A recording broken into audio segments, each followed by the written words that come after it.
Trey and Ty'R. How are y'all? Good, man. How you feeling? How you You feeling? got to ask the question that everybody wants to know, and that is, how long have y'all been together, and how did y'all first meet? So we've been together. June will be 8 months. June will be 8 months. And how did we meet? So we actually met on Instagram. Okay. So I used to, send a lot of love his way, liking photos and, giving the compliments here and there. And I actually shot my shot one day. It was a couple years back, few years actually. And he basically told me I just missed my chance because he had just made it official with his last partner. And I was like, I was a little upset. I was like, okay, I'm going to back off, you know what I mean? And so over as time progressed, I backed off, but occasionally I would still stop by. If he posted a picture or a TikTok video dancing, I would still be like, give a small compliment. Oh, you look very nice, or you are so sexy, or whatever. And he'll always say thanks and keep it moving, or whatever. I appreciate the love, or whatever. And so last year, I did it. I sent a compliment, and he said his response was thank you, baby, or something like that. He had never said that before. So it caught my attention. And again, I was like, I mean, no disrespect, because I know you with somebody. And he was just like, I wouldn't have said baby if I wasn't single. And I was like, I set up. I was like, okay. So ever since then, I mean, we continued to converse, and we talked about meeting up. At the time, I was working with Delta as a flight attendant. And so I could fly wherever I wanted to go. So I was just like, hey, I'm going to hop down to Fort Lauderdale at the time. That's where he was living. And we set up a meeting. And that was the beginning of this new journey of us getting together. So that's how we actually. And Ty'R, how'd you experience that on your end? Me being transparent, I was just like, I'm just getting out of a relationship. Of course, I thought he was very attractive, but I was real hesitant. But like as time went on, he was so consistent, and I was just like, okay, let me see what this dude about. So, it went from him coming to see me, and it went from me coming out to Atlanta to come see him, and then it went from a bunch of FaceTimes, a lot of texting, a lot of phone calls, and I was in. He makes it sound so easy. It wasn't easy because he was very like you said, he wasn't ready. So he made that very clear. But I knew I was ready. I knew what I wanted. I've been single for almost 8 years. So it was like, I'm ready, but he was not. So, but he made that very clear. But I felt the connection that we had, if that makes sense. Yeah. So it was like, he was very cold at times. And brought me to tears a couple times. And I was just like, basically asking for a chance. I knew he wasn't ready, but I was just like, I don't want to miss out on this opportunity. So I kept pushing, even though he was cold, had me crying at times. And, I just continued to push, and I was going after what I wanted. Until he actually, one day, he was just like, it was literally a phone call. He was just like, the anxiety kicked in. He literally was like, oh my God, I can't believe I'm about to do this. And I was like, what? I was like, I'm telling you, like, I want this, and I know that you do, but you're scared, you're not ready. He was like, oh my God, I'm about to do this. Like, and he started like having an anxiety attack on the phone. Literally. And I was like, what is wrong with you? And were y'all on FaceTime, or was this a phone call? It was on FaceTime.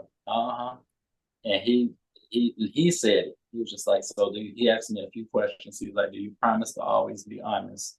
Do you promise to always be consistent? What else you asked? Reciprocate the same energy, communicate. Yeah. Not to cut you off. No, you're good. The reason being, to give you a little insight on my end, I was married.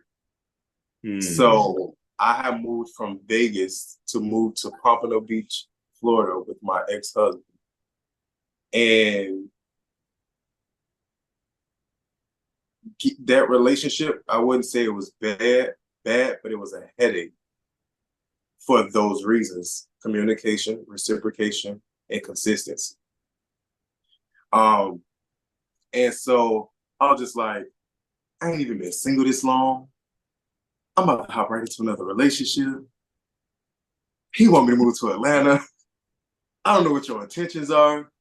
Like, so I'm looking like, I'm thinking I'm about to be in the streets. I'm thinking I'm about to be outside and living my best life. I'm originally from Chicago, Illinois, and I was living in Vegas, and I was in Vegas for 3 years, and Vegas was home. So my mindset was, okay, I'm done with this marriage. We're going through this divorce. I'm about to move back, back home to Vegas. That's where I'm at. And so when he called me and was like, hey, I don't think it's a good idea if I'm in Atlanta and you in Vegas and this, then the third, and I'm looking like, because he was really talking about to do about this. getting his own place in Vegas. And I'm like, at the time I was moving out, I had moved in with a friend of mine, my best friend, to save some money to buy a house, but things didn't go as planned. So I was like, it's time for me to get my own place. Yeah. So I was like, okay, you're getting your own place in Vegas. You're talking about furnishing it and doing all this stuff. And then I'm getting my own place, starting from scratch again, buying new furniture and stuff. I'm like, that don't make sense if we talking about being together. So I was like, come to Atlanta. And he was not feeling that at first.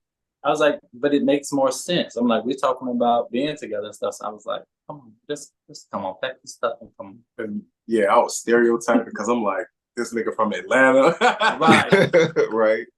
So it was a lot of things. But I'm glad I made the decision that I made, because it was so crazy how the person I was in a marriage with, he made me feel like what I was asking for was too much. But in this relationship, the things that I was asking for in a marriage, he gives it authentically. Okay. And I was Ty, how long were you married? Almost 2 years. Okay. What was it about Trey, besides the fact that he started showing you these beautiful qualities? What was it about him that allows you to open your heart and give it another try? I'm goofy. And the fact that he's goofy, it was that. I love the fact that he can make me laugh. I also love that.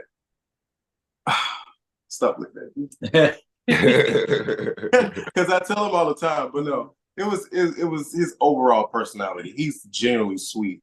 Like, I was just like, oh wow, like, and then it's like, no, what comes with this?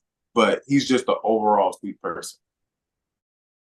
If this is a situation in your relationship, how do you navigate insecurities together? That's a good one. That's a good one, because when it comes to our insecurities, things I don't even. Well, I would say I don't even think we deal with them. No, because like he came in my life.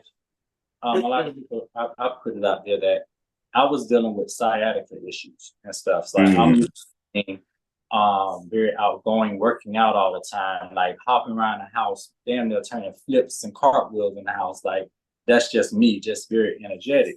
So when I started having the sciatic nerve issue in my back, that was going on when we met. Yeah, so it made me very insecure, as feeling like I felt like I couldn't be who I naturally am, because now I can barely walk. I can't use the bathroom without hurting.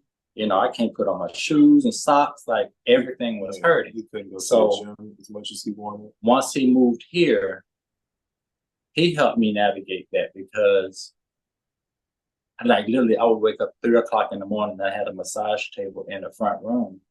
And at the time, that's all I really had in here. So it helped to lay flat on the massage table on my stomach. But he would literally get, like, I wouldn't say anything. I let him sleep. But I'd be in here crying, and in tears and pain. And he would just come in and, like, rub my back or try to, like, help and whatever. He wouldn't say a word. he would just come and be by my side and stuff like that. And like even through after that, I had surgery last December, 2023, and like he helped me kind of get back to where I am today. Because I told him I would be in here in tears. Like people would be like, Trey, you be at the gym and you don't be lifting the weights you be trying to push us to lift and stuff. Like they would say certain things about me, about my workouts and stuff that I'm normally able to do because that's what they used to seeing. But now they will point out certain things, not knowing that it was tearing me down because that was a weak spot in me. Like I already feel like I'm falling apart in so many words. That's how I felt. But he was always there to be like, no, let's do this. Help me stretch, help me do certain things to try to alleviate the pain and stuff. And even after the surgery, you know, I couldn't, for 6 weeks, I couldn't do anything. But he was there to help me. He was cooking, cleaning, you know, doing everything for me. So it's like that helped me realize even more, you know, more of the qualities in him that I really love because I've never had nobody. I'm used to doing that for others. I never had nobody do that for me. I felt like I was at the lowest point. I'm like, we're new in this relationship. This is a lot to put on you. You know what I mean? Like you're supposed to be like in your honeymoon phase. You know what I mean? Right at the beginning, we made it official October 1st. I had surgery December 5th. So it was like right at the beginning. And I'm like, damn, I felt like I was not doing enough for my relationship because I couldn't do a lot. I couldn't. And I used to feel helpless, worthless. Like, I'm like, am I even giving you what you need? You know what I mean? Like it was even, you know, just to be honest, like even with sex, it was like, there's certain things I can't do. Like, I'm like, I know you probably want to do it this way, babe, my back. You know what I mean? So like, so you know what I'm saying? So he was really there to help me through that rough patch. Am I 100% there? Like back to what I used to be? No, but I'm so much better than what I was when we first met. You know what I mean? And it's because of him that I'm able to do that. Oh, the fact that he opened up with that, I think I have one. Okay.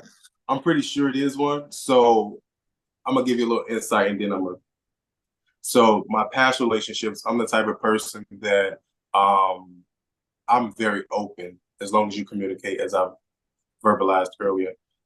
So in my past relationships, I would be okay with my significant others hanging with ex-boyfriends, old fuck buddies, and this, that, and the third, and blah. And they'd be like, well, Ty, how do you do that? You know, I personally feel like when I go into a relationship, I give my 100% trust right then and there. And I just feel like what's done in the dark, I'm a firm believer in. What's done in the dark will eventually come to the light. And then that's when I'll make my decision. Because me personally, I don't know what works for everyone else, but when I'm in a relationship with someone, you're a grown ass man. So who am I to tell you who you can and can't talk to, who you can and can't be with, where you can and can't go, what you can and can't wear? Because I feel like, yeah, you can create boundaries and rules and this, that, and the third, but I also feel like to some extent, that's what also causes your partner to eventually want to do what you don't want them to do even more. That's my personal.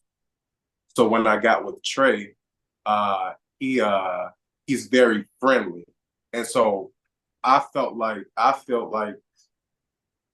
you're too nice. You talk to everybody. You make yourself too accessible, you know. And it put me in a point where I was like, I've been in all these relationships, and these men have done this because I don't view myself as an insecure person, but certain things can make you feel insecure.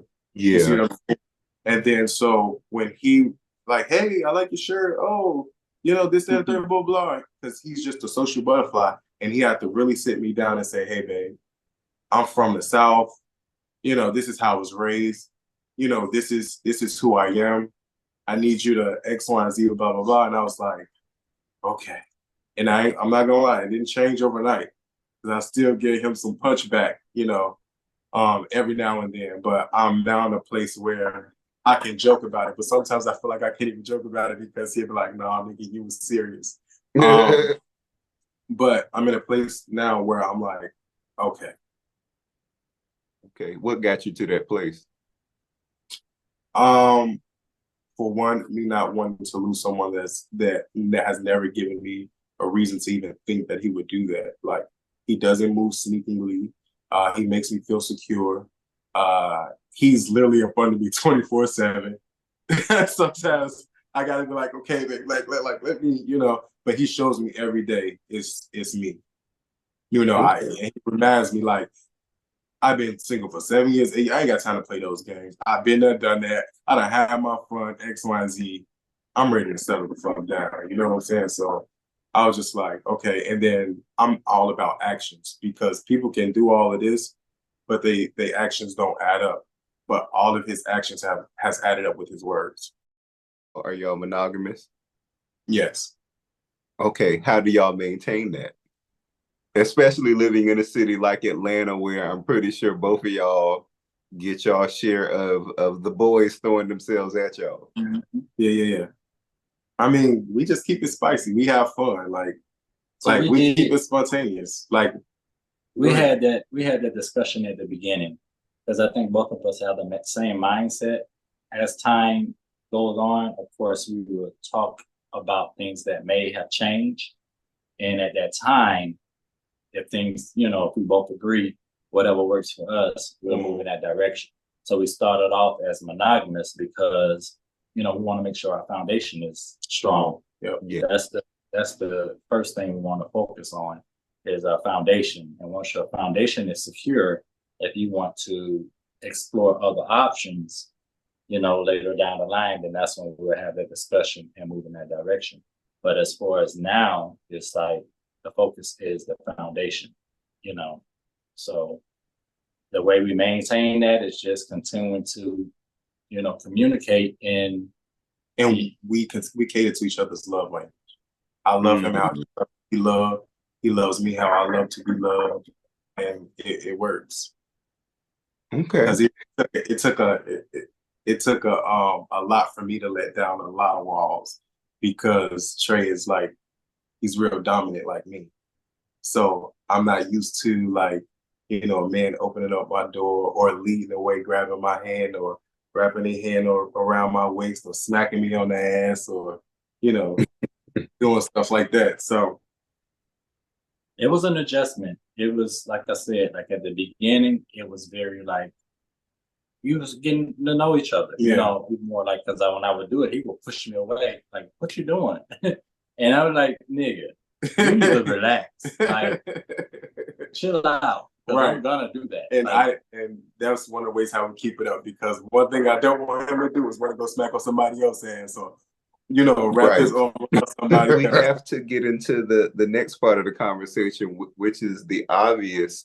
When did you two agree to start doing adult content together? What was that conversation like, and what has that journey been like? I'm gonna run to the restroom real quick. You start off. Okay. I'll be right back. So for me, when I was coming out of my marriage, I'm looking like I don't want to work for nobody, X, Y, and Z. And when he was, when I finally dove into giving him the time, I was like, hey, so I don't know how you feel about this, but how do you feel about me, doing OnlyFans? I was like, because I don't want to work for nobody else. I want to use my OnlyFans because to me, it's temporary. It's not something I want to do forever. My goal is to build my brand. And I don't care if it's my music or being a fitness instructor, or opening up my own record label and becoming a producer. I don't care if it has to deal with, starting my own gym wear line or something of that nature. But that's how that conversation came about. And he was just like, well, that's fine. I used to do it. I was like, okay, because my first thing is I'm all about intentions as well, like I expressed earlier. I need to know, we need to lay everything out. So that way, when we get into this relationship, there's no surprises, So I just felt like I need to lay that out there right then and there. And I wanted to know if he was okay with it, and he was. And for me, once he brought it, to my attention, like you said, I had already done that, but I stopped. Like I told you earlier, that I started working for Delta, and Delta was like, no, you need to delete all of that. So I had to delete my Twitter, my OnlyFans, and everything. And at that time, I was kind of over OnlyFans. I don't know. People don't understand. That's work. So at that time, I was over it. So working for Delta, it kind of took me back to the military. Kind of like they are very militant. And it reminded me of why I got out of the military, and I kind of lost my vision on why I did that, if that makes sense. I'm like, I'm back in the same situation. Now I'm on lockdown. I can't do this. I can't do that. I can't wear that. I can't be seen here. Like, it was all of these rules. So he said that, it lit something back in me.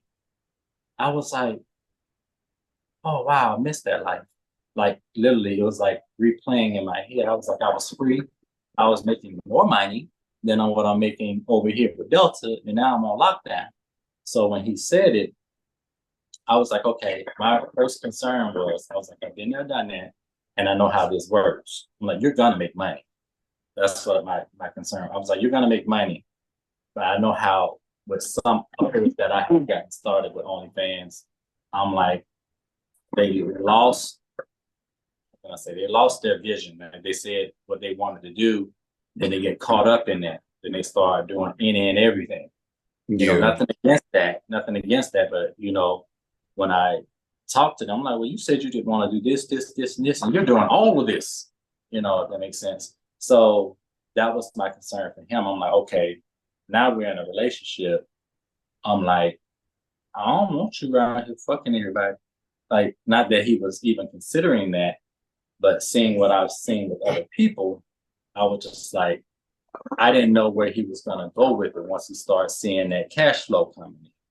So it inspired me to get back into it. I was like, you know what, I'm going to start mine back up. I was going through the back issues and all of that. I was like, I can't even really do my job with Delta anymore. So I put in my notice and stuff, and I started mine back. So now we both have OnlyFans. And so that just took a conversation on, okay, what we're going to do. First, it started off with just him doing his solo stuff, me doing my solo stuff. And it was like, we had a conversation about, do you want to do something together? So I was scared at first, because I've never done nothing like that on camera. Okay. And I was really afraid of that. And when we did it, I don't know, it's like your comfortability level kind of adjusts. It was like, okay, I'm doing this with my partner. Okay, I'm okay with this. And I started. What Trey, let me ask really quickly. So while you're doing it, are you a bit self-conscious, like, while you're doing it? Oh yeah, most definitely. Okay. I'm still very, when the camera gets to roll, I'm in my head. What does angle look like? And it goes back to what we talked about earlier with my insecurities. Since my back surgery, now I have a scar on my back. I've gained a little more weight than what I'm used to, So all of those insecurities kick in when I'm doing that, if that makes sense. So that's still till today, So it's like, I be in my head. So I do the best I can to get past that, and he helps me with that. It's like, baby, he always tells me I do good. I'm like, okay, thank you, but you're supposed to say that. Yeah. So it's like, I don't know. So it works for us now. And now we're like to the point, again, we have more conversations, about where we want to go with this. And we just did our first collab, with another couple where we don't have sex with the couples. We did like a massage, the TNT, what we call the TNT, Trey and Ty'R experience. And the couple messed around, and we kind of just help them out, touch them, and we kiss and stuff, and we do stuff together, and they did stuff together, but we kind of allow touching. But other than that, we haven't gone any further than that. So it just works. It hasn't been an issue because we make sure that we're always on the same page. I honestly, the first collab, I was in my head a lot because I'm like, It was the first. I'm like, okay, is he okay touching me like this? So I'm in my head, but then I look over there at him. I'm like, nigga, you doing some real good acting over there. What you doing? Like, I'm like, you looking like you really into like, but I knew, I was okay with it. But I'm like, okay, so he doing it. Okay. So it made me feel a little more comfortable. So it was a test because I was like, I don't know how this about to go.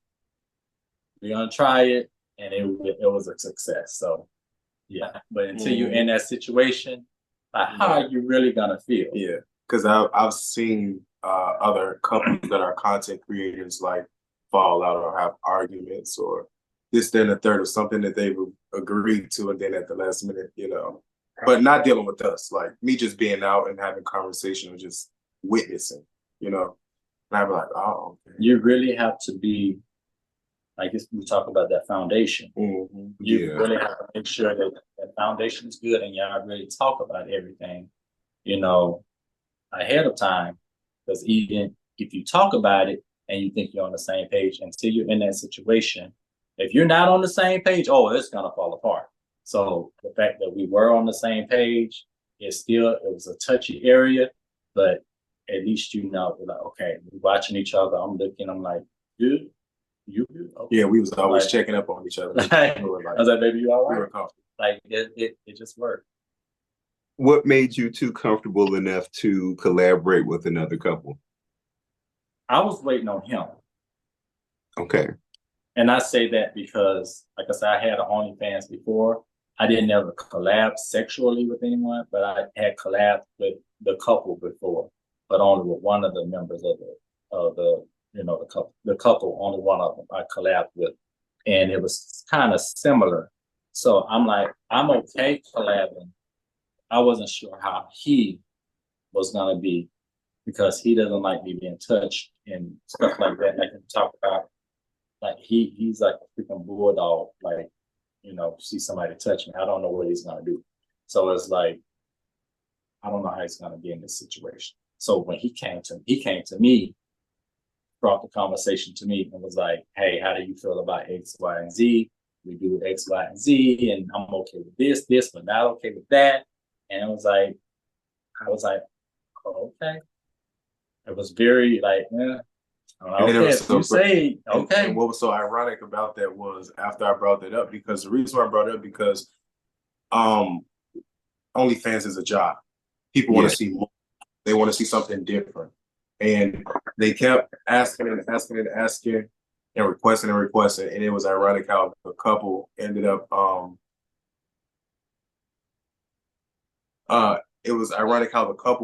reaching out, and it was the guy that he just mentioned that eventually that he did a scene with before in the past.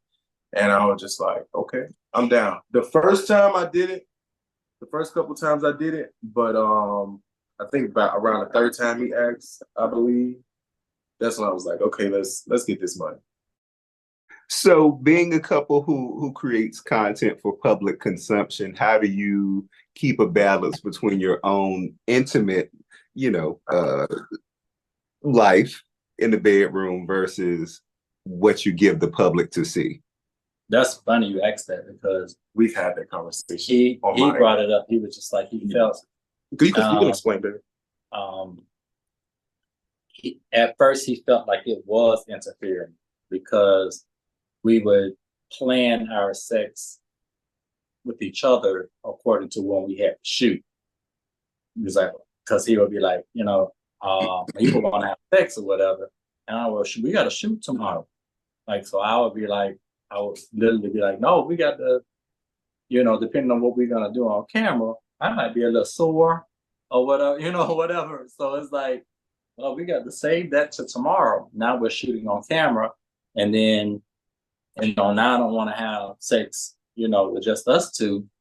And then now it's time to shoot again when I'm, it just was interfering in that way. So it was like, I don't know, how did we get past that?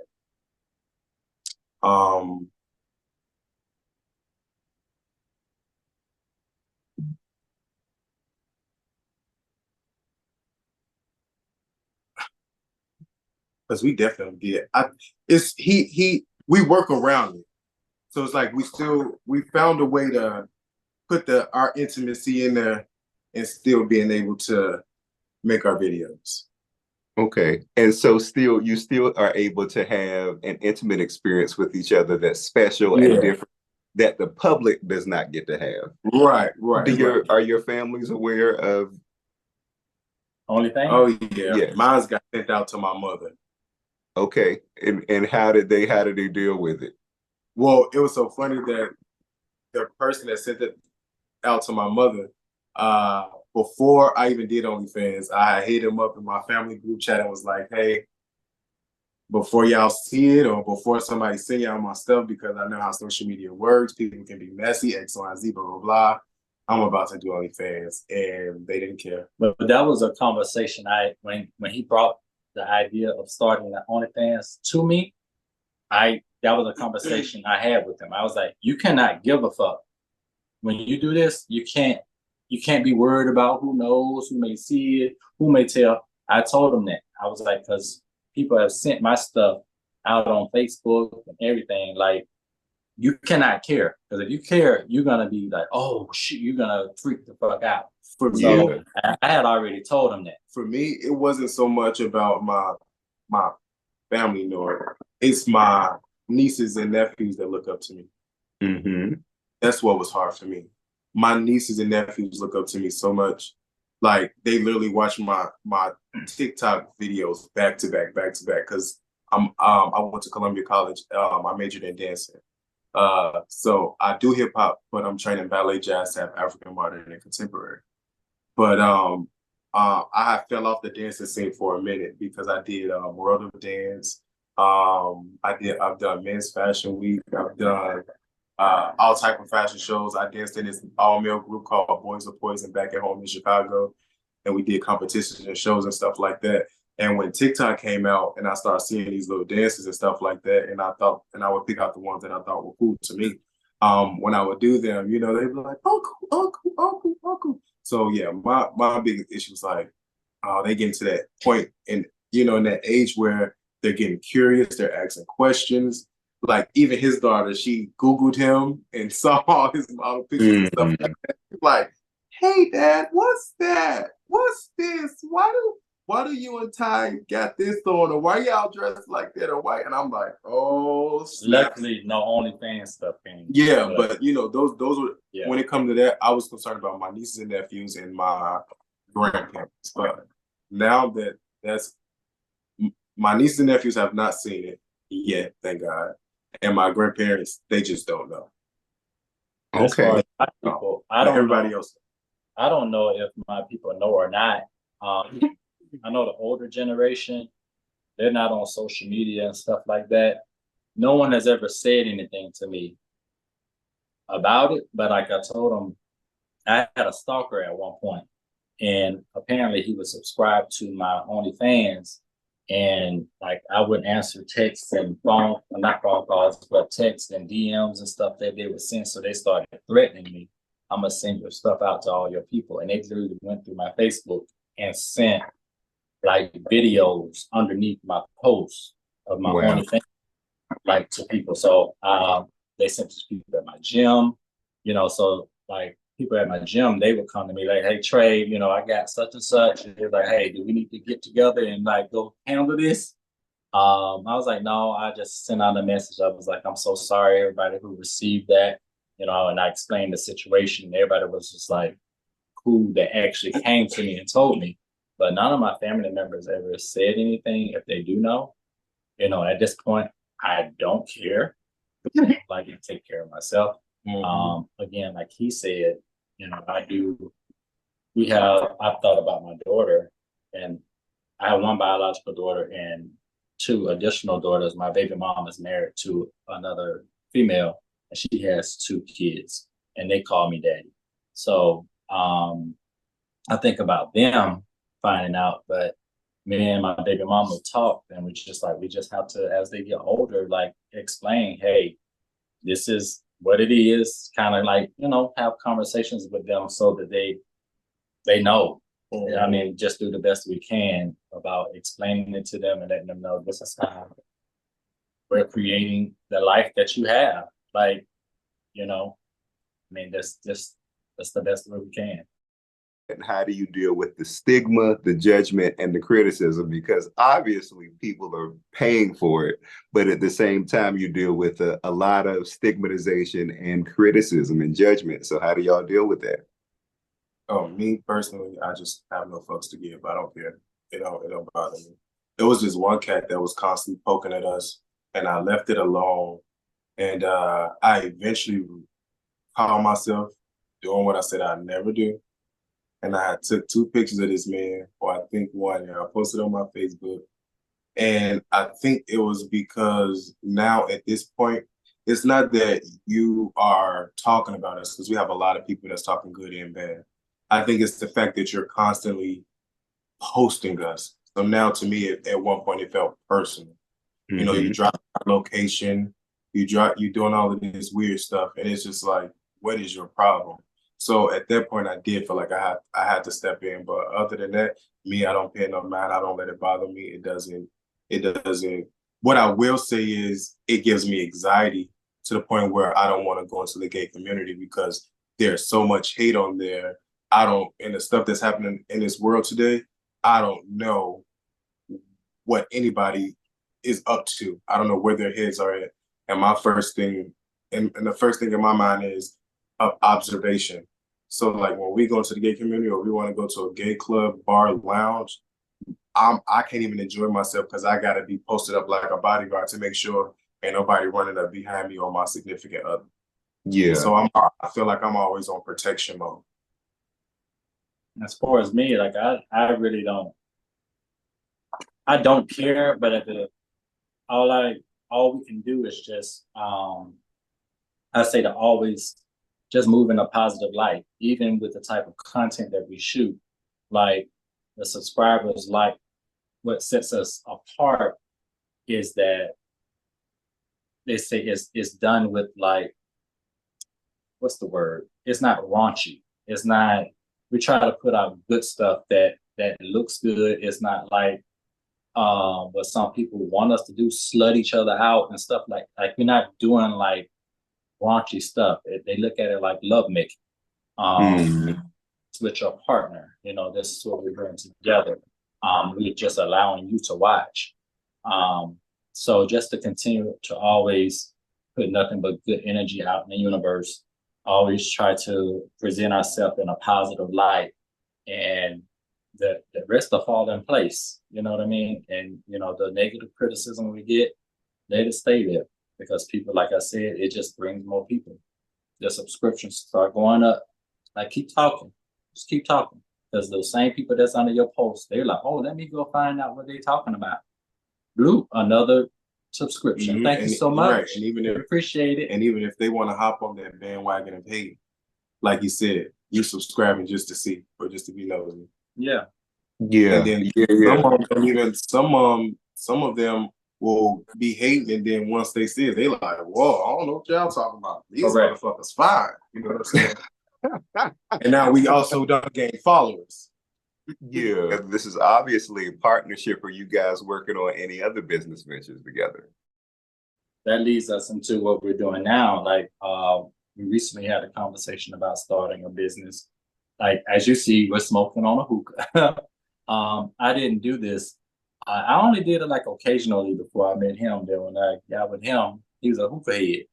So he taught me how to, you know, make a hookah, and now I'm like a pro. He basically trying to say I'm a bad influence. No. I'll just play. So putting all this nigga in his body, and I was messing with him. So it's like, now I'm a pro at it. So I was like, babe, why don't we, you know, start a mobile hookah business or something? So he was just like, yeah, I'm down for that. So we did our research on it, and we got our you know, all of our supplies together and said, hey, let's do it. You know, let's start a hookah page, you know, start a business, and let's start, you know, going around to all these different parties, and pool parties, promoting it, and let's, like, you know, start that business and eventually, you know, just grow. You know, if it leads into a hookah lounge, you know, we can do that, you know, but let's start here, see how it goes. Like, we know so many people, and this party's always going on, and they always want hookah. Yeah. So, yeah, we have our first party in July. A birthday party is over 200 people. So we're looking forward to that. And once we start getting more content, we're looking to get a videographer. We're getting some shirts made with TNT hookahs on it. We're gonna do a photo shoot and video shoot, and get this thing rolling. Okay. Congratulations. We look forward to you guys kicking that off, and as always, much success. So thank you for sharing Thank that. you. And Yes. then we also have one of his friends, his name Q, right? Yeah. So also be looking out for that because we might about to have our own reality show. Okay. Yes. Well, we definitely will be staying tuned for that. So thank you for sharing. So this Yeah. brings us to our last question. So What's that? we in our conversations with the Joseph Beam quote, which is Black men loving Black men is the revolutionary act. And so Ty and Trey is two Black men who love each other. Why do you guys think Black men loving each other is so revolutionary? Interesting. You wanna go first? I'll let you go. I gotta sit on that. Right. That's why I said you want to go Because first. Well, I think, Black love is just beautiful, all around. But me being a gay man, I just don't feel like our representation of positive Black love, um, with Black men, I don't think we see that too much in our society. I see a lot of drama. I see a lot of fighting. I see a lot of just negative energy, and it's like a stigma on us. It's like, being that we are content creators, we're OnlyFans, we have OnlyFans and stuff like that. People in that community, that's all you see. You're not seeing a lot of positive Black men being together and loving on each other, unconditionally. So I feel like, with us as Black men, that's something that I want to put out in the universe. I want to be that positive light that people look up to and like, it is possible. You can be a content creator with your lover. You can support one another, each other's businesses, and, do shit together. You can travel the world. We're hosting it at Memphis, Tri-State Black Pride next month, together as a Black couple, Black gay couple, so we're doing it all together. We're building this empire. So I feel like you just need more of that in the world today. Shoot, you need more love, period. But in this community, it's just, I hate to see say it, but it's just a lot of negative stuff that you see out on social media. So to me, Black love is just, that's what we need more of, is that positive energy. I mean, I don't know if that answers the question, but that's what I see. That's what I want to be. I want to be that light. So, yeah.